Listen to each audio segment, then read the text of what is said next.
Kentucky Cooking segment brought to you by Creative Kitchen and Bath, where you will always cook in style. Welcome back to Midday Kentucky, everyone. We are here at Creative Kitchen and Bath with Miss Allison Davis. How are you doing today? Wonderful. How are you? I am doing great because you're fattening me up with all these holiday recipes. Yeah, I'm known to do that. Yeah, well, that's okay. I'm not complaining, trust me. But what are we going to be working on today? This one is a recipe I came across. I'm doing this for a luncheon for some ladies that are coming in, but they're gluten-free or gluten intolerant. So this is a recipe for a gluten pumpkin ginger cupcake. We're going to make a cream cheese frosting and drizzle it with salted caramel. So it sounds heavenly. Yeah. It's got all the flavors of the season. So I'll kind of go over just what we have in the cupcake, and then we're going to start working on our frosting. Okay. But the cupcake is 1.5 cups of gluten-free flour, and then we're adding in baking powder and baking soda, nutmeg, ginger, and a little bit of cinnamon. Okay.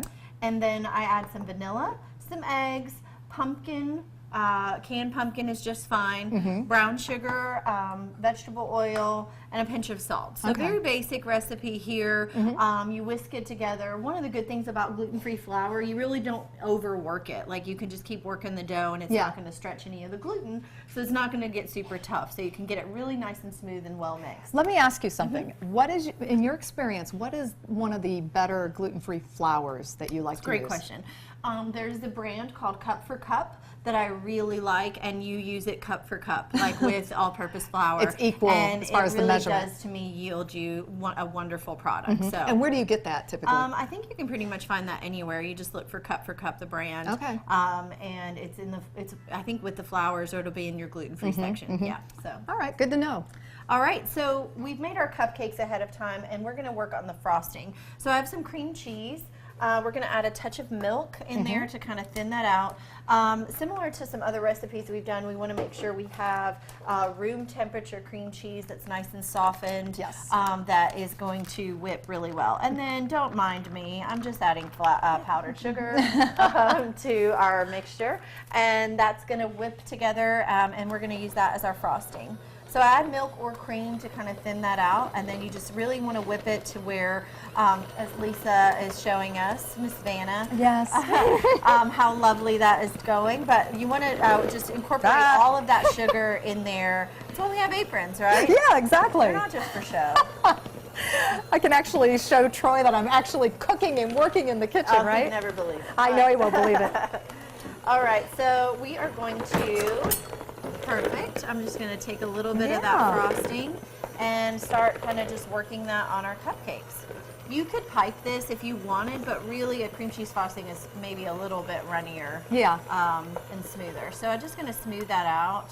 Already that looks better, doesn't it? It really does. Looks like it's going to taste good too. All right, so you want to put some of those on top? Oh, sure.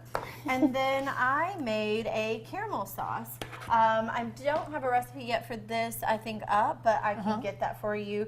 But this is just a salted caramel. And one of the websites to go to that I really love, her recipe for caramels, is Ina Garden with Food Network. She does a great salted caramel, and it's pretty foolproof. So I pretty much made caramels ahead of time. I took some of those caramels and put it in the pot, and then just added a little milk to it to thin it out, and a pinch of salt, because I wanted a little salt to balance with my sweetness. What kind of a temp do you put that on too? A low heat. Okay. So again, these were caramels that were already made, and then I just put them in the pan and added a touch of milk to kind of thin that out. And it's got some salt to it as well.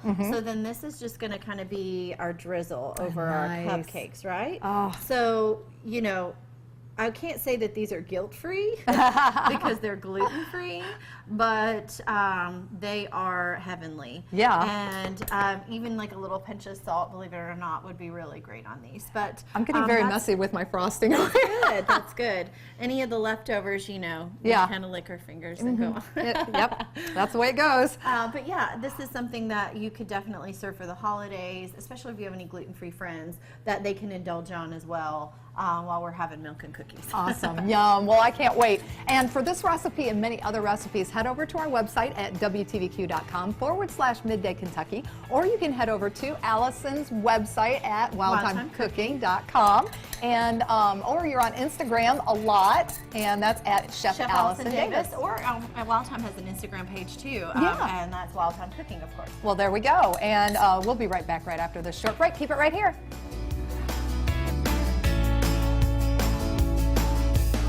Today's cooking segment was brought to you by Creative Kitchen and Bath, where you will always cook in style.